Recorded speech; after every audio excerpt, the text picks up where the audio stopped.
दोस्तों अगर आपका भी सपना है क्लास 12 केमिस्ट्री में 70 में से 65 स्कोर करने का, 70 में से 68 स्कोर करने का, तो आपने बिल्कुल सही वीडियो पर क्लिक किया है, क्योंकि आज के इस वीडियो में मैं आप सभी लोगों को क्लास 12 केमिस्ट्री का पूरे बुक से मोस्ट इंपोर्टेंट क्वेश्चन ढूंढ कर लाया हूँ।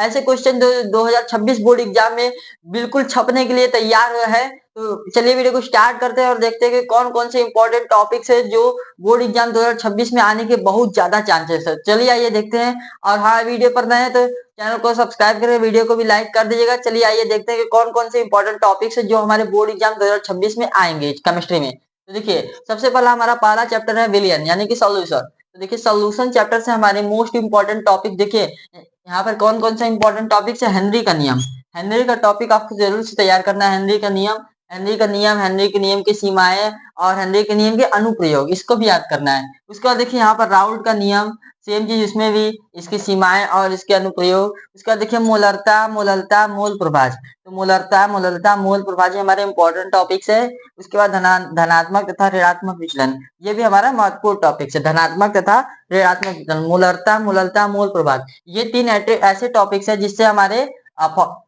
न्यूमेरिकल्स भी बनते हैं और एमसीक्यू भी बनते हैं। तो इसे आप जरूर से तैयार कीजिएगा। और उसके बाद देखिए अणु संख्या गुणधर्म, अणु संख्या गुणधर्म में देखिए क्या क्या है। वाष्प दाब का अपेक्षिक अवनमन है, क्वथनांक का उन्नयन है, हिमांक का अवनमन है, पराशर दाब है। अणु संख्या गुणधर्म में हमारे कितने होते हैं? 4 होते हैं। पहला वाष्प दाब का अपेक्षिक अवनमन, हिमांक का अवनमन, क्वथनांक का उन्नयन और पराशर दाब। तो ये 4 हमारे क्या होते हैं? अणु संख्या गुणधर्म। दोस्तों इस पर हमारे न्यूमेरिकल भर भर कर बनते हैं, यानी कि 3 से 4 नंबर में हमारे इस पर न्यूमेरिकल बनते हैं। और विलियन चैप्टर से लगभग 7 से 8 अंक से हमारे क्वेश्चन बनते हैं। तो ये हमारे मोस्ट इंपोर्टेंट टॉपिक्स है। इससे ज्यादा भी टॉपिक्स है, लेकिन ये जितने भी टॉपिक्स मैं आप सब लोगों को बताया हूँ वो बहुत ज्यादा इंपॉर्टेंट टॉपिक्स है। आपको इसे हर हालत में क्या करना है? तैयार करना है। तो चलिए आइए अब देखते हैं हमारे, देखिए हेनरी का नियम, राउल्ट का नियम, मोलरता, मोललता, मोल प्रभाव, धनात्मक तथा ऋणात्मक विचलन। और संख्या गुणधर्म में क्या है? वाष्प दाब का अपेक्षिक अवनमन, क्वथनांक का उन्नयन, हिमांक का उन्नयन और पराशर दाब। तो ये इतने जितने टॉपिक्स है मोस्ट इंपोर्टेंट टॉपिक्स है, जरूर से तैयार कीजिएगा।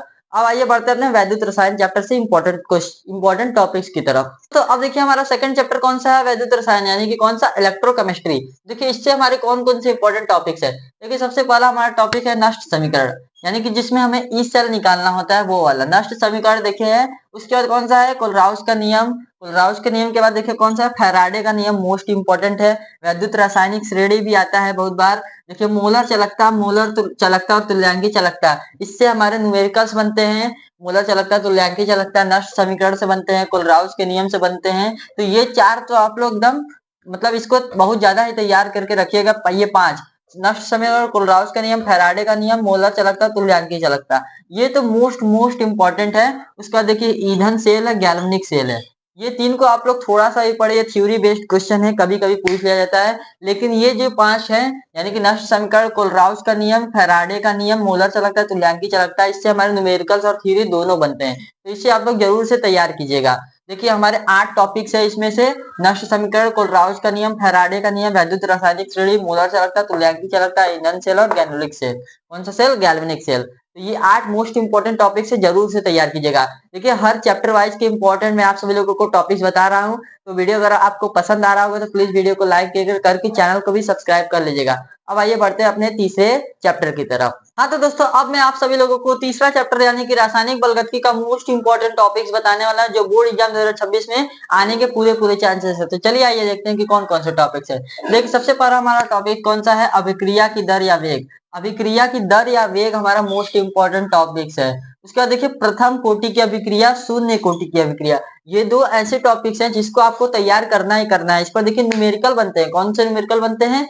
न्यूमेरिकल कितने नंबर में बनते हैं? 3 से 4 नंबर में हमारे न्यूमेरिकल बनते हैं। मोस्ट इंपोर्टेंट टॉपिक्स है प्रथम कोटि की अभिक्रिया, शून्य कोटि की अभिक्रिया।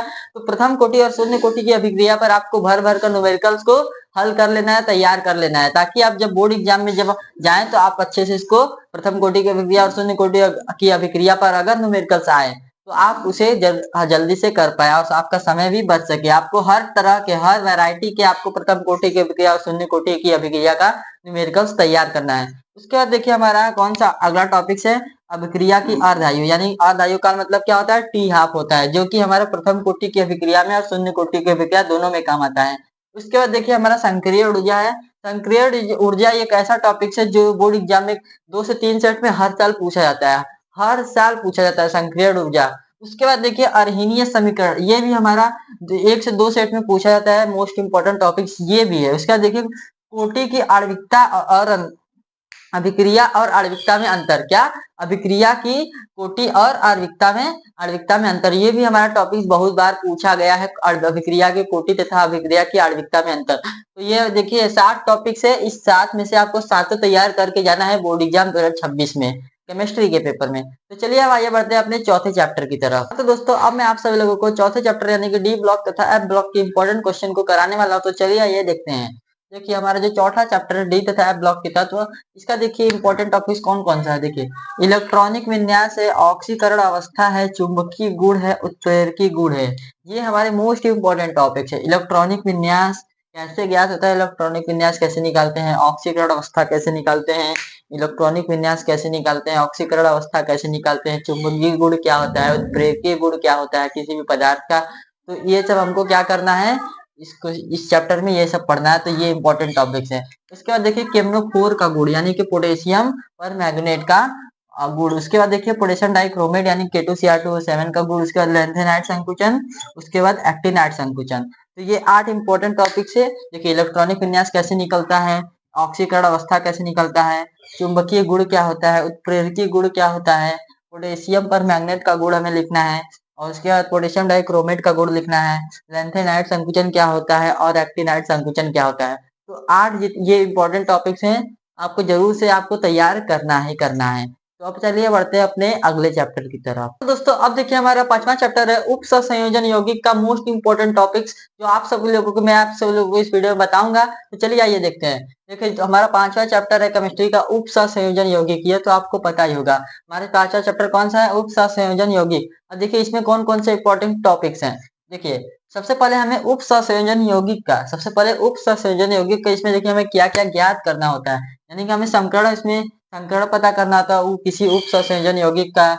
उसके बाद देखिए चुंबकीय गुण क्या होता है वो किसी उप सहसंयोजन यौगिक का, किसी उप सहसंयोजन यौगिक का क्या रंग क्या होता है। उसके बाद आईयूपीएसी नामकरण यानी कि उसका आईयूपीएसी नाम क्या होता है, उसके बाद इसकी समाव्ययता। तो ये जितने भी चीजें हैं, क्या क्या चीजें हैं, देखिए यहाँ पर संकरण चुंबकीय गुण रंग, संकरण चुंबकीय गुण रंग, उसके बाद आईयूपीएसी नामकरण और आखिरी में क्या समाव्ययता। तो उप सहसंयोजन यौगिक का हमें ये ज्ञात करना होता है। उप सहसंयोजन यौगिक का हमें क्या क्या ज्ञात करना होता है, संकरण चुंबकीय गुण रंग आईयूपीएसी नामकरण समाव्ययता। ये 5 चीज अगर आपको ज्ञात करने आ गया तो ये चैप्टर में समझ लीजिए कि आपके 2 से 3 नंबर फिक्स हो जाएंगे, क्योंकि बोर्ड एग्जाम में ये पांचों आपको निकालने के लिए, इसमें से 5 में से 2 से 3, देखिए 5 में से संकरण पूछ लेगा, चुंबकीय गुण यानी कोई भी पूछ सकता है, आईयूपीएसी नाम पूछ लेगा इस चैप्टर से, यानी कि आता है। उसके बाद देखिए यहाँ पर उप सहसंयोजन यौगिक का हमारा जो अगला मोस्ट इंपॉर्टेंट टॉपिक है वो कौन सा है, वीबीटी। वीबीटी हमारा मोस्ट इंपॉर्टेंट है, सीएफटी मोस्ट इंपॉर्टेंट है। तो वीबीटी सीएफटी हो गया। उसके बाद देखिए लिगेंड के प्रकार, लिगेंड क्या होता है, किसी लिगेंड क्या होता है, जैसे यहाँ पर हो गया K4Fe(CN6) का होल, यहाँ पर देखिए K4Fe(CN6). तो यहाँ पर देखिए लिगेंड क्या है, लिगेंड क्या है, केंद्रीय धातु परमाणु होता है। क्या होता है, केंद्रीय धातु परमाणु होता है। तो लिगेंड हमारा कौन सा है, लिगेंड हमारा ये है। उसके बाद देखिए केंद्रीय धातु परमाणु ये है, लिगेंड हमारा कौन सा है, ये है, ये क्या है हमारा लिगेंड है, ये है लिगेंड। ये क्या है, केंद्रीय धातु परमाणु, केंद्रीय धातु परमाणु। तो ये हमारा क्या है, केंद्रीय धातु परमाणु है, ये हमारा लिगेंड है। तो देखिए यहाँ पर ये यही हमारा क्या है, लिगेंड है। उसके बाद देखिए लिगेंड को इसमें प्रकार भी पूछे जाते हैं कि लिगेंड कितने प्रकार से, कौन कौन से प्रकार से हो सकते हैं। तो इस तरह के हमारे क्वेश्चन इंपॉर्टेंट है। उसके बाद देखिए वर्नर सिद्धांत, तो देखिए वर्नर सिद्धांत भी इसी से रिलेटेड है। वर्नर सिद्धांत भी हमारा मोस्ट इंपॉर्टेंट टॉपिक से, वर्नर सिद्धांत से क्वेश्चन बनते हैं, तो जरूर से आपको तैयार करना है। और दोस्तों इस बात का आपको ध्यान रखना है, ये भी हमारा मोस्ट इंपॉर्टेंट टॉपिक है, इसी चैप्टर से हमारे पूछे जाएंगे।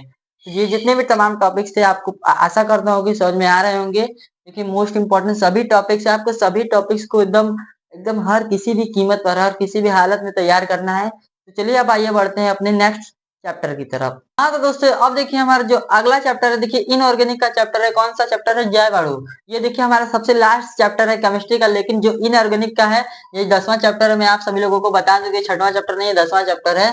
ये इनऑर्गेनिक का चैप्टर है, इसलिए मैं आप सभी लोगों को जितने भी इनऑर्गेनिक के चैप्टर्स थे, जितने भी इनऑर्गेनिक के सबसे पहले जो चैप्टर्स है उसको बता रहा हूँ। इसके बाद मैं आप सभी लोगों को ऑर्गेनिक केमिस्ट्री में लेकर चलूंगा, क्योंकि इनऑर्गेनिक का एक साथ हो जाएगा, उसके बाद फिर ऑर्गेनिक का एक साथ रहेगा।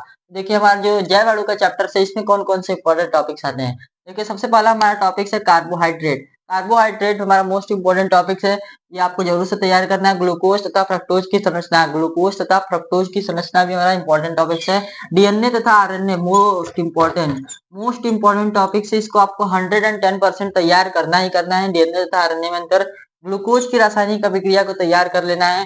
प्रोटीन क्या होता है, विटामिन क्या होता है, आपको जरूर से तैयार करना है।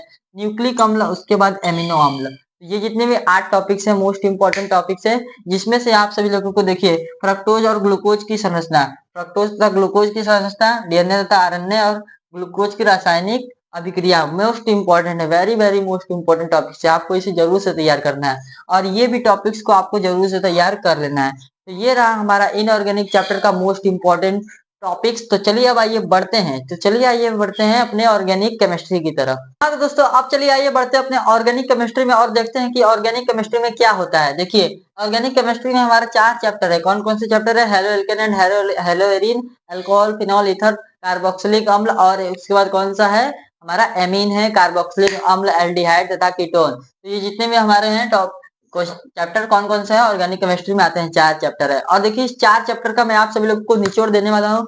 मैं आप सभी लोगों को बताने वाला हूँ इस 4 चैप्टर्स में भी आप सभी लोगों को कैसे कैसे क्या करना है। देखिए सबसे पहले इस 4 चैप्टर में से हमें क्या क्या याद करना है।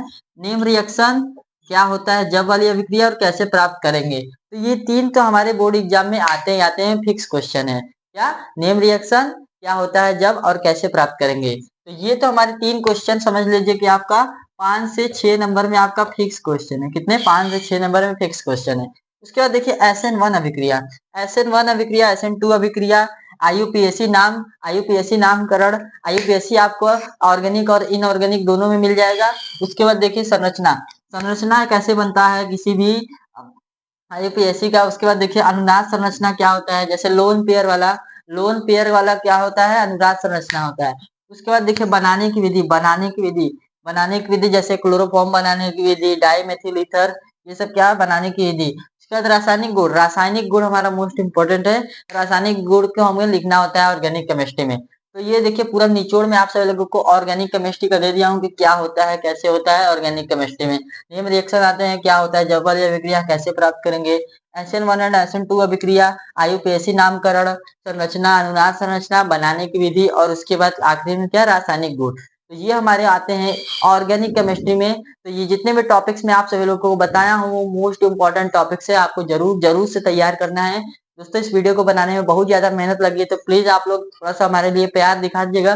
वीडियो को लाइक करके चैनल को भी सब्सक्राइब जरूर से कर लीजिएगा। बाकी मैं मिलता हूँ अपने नेक्स्ट वीडियो में नेक्स्ट टॉपिक के साथ अगले क्लास में। Thank you.